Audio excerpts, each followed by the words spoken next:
My name is Saint Ekoh. Our desire is to help you live impactfully. I will be sharing today on understanding your ministerial identity. In the epistle of Paul to the Colossians, chapter 4 and verse 17, Paul says to Archippus, take heed to the ministry which thou hast received in the Lord, that thou fulfill it. That means the ministry that you received in the Lord by simply being a Christian. You don't have to be called into full-time ministry to have a ministry, but by simply being in the Lord considers that you are already a minister. Archippus, by simply being a believer, received that ministry in the Lord. This is different from the ministry we receive from the Lord, like Paul indicated in Acts of the Apostles chapter 20 and verse 24, which actually is a fivefold ministry. Every believer, by being in the Lord, has a ministry and therefore is a minister. So whether it is the ministry you receive by being in the Lord, by reason of being a believer, or from the Lord to function in the fivefold ministry, you are a minister. I had to repeat that again. When the Lord said in Psalm 105 and verse 15, touch not my anointed and do my prophets no harm, he was referring to the whole house of Israel, and that includes you.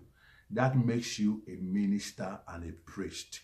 One reason why a lot of believers will die without fulfilling their ministries or even making an impact and find relevance with God is because they do not even know in the first place that they have a ministry by simply being in the Lord.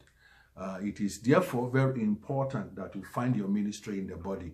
Fulfilling ministry is not optional. It is of necessity. It is a thing that gives you relevance with God. It is a thing that gives you relevance with men. It is a thing that gives you a personal sense of importance and happiness in yourself.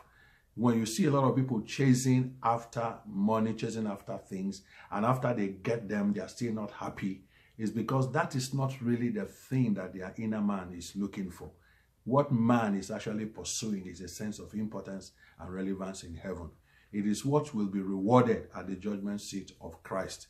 It is important that you discover your area of service in ministry, and that is not too difficult to do if you really want to find out.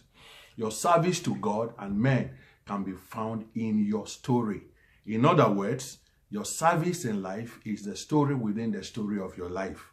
According to 2 Corinthians chapter 1 and verse 6, whether we be afflicted, it is for the consolation and salvation of others. That is, the troubles, the affliction we go through in life is for the consolation and salvation of others. And whether we be comforted, it is for the consolation and salvation of others. That means that the breakthroughs we have in life is also for the consolation of others. Your ministry is a testimony that emanates from your pains and your victories in life. Revelation chapter 12 and verse 11 says, and they overcame him by the blood of the Lamb and by the word of their testimony. The blood of the Lamb is a constant, is something that is done, it cannot be undone. The only thing missing in the victory equation is the telling of what Jesus brought you through in life. So do not waste your pain of victories. That is where you have your ministry. Use them as weapons to set other people free. Your ministry is in your pain. Your ministry is in your victories. Find out your ministry. Remember that your worth is not going to be measured by what you accumulate. Your worth is not going to be measured by how many children you have, how many houses you built, or how much you have in your bank account, or how early you got married, or how beautiful your wife is. Your worth will be measured by God, by what you are able to make happen for him and for others. God bless you. Fulfill your ministry.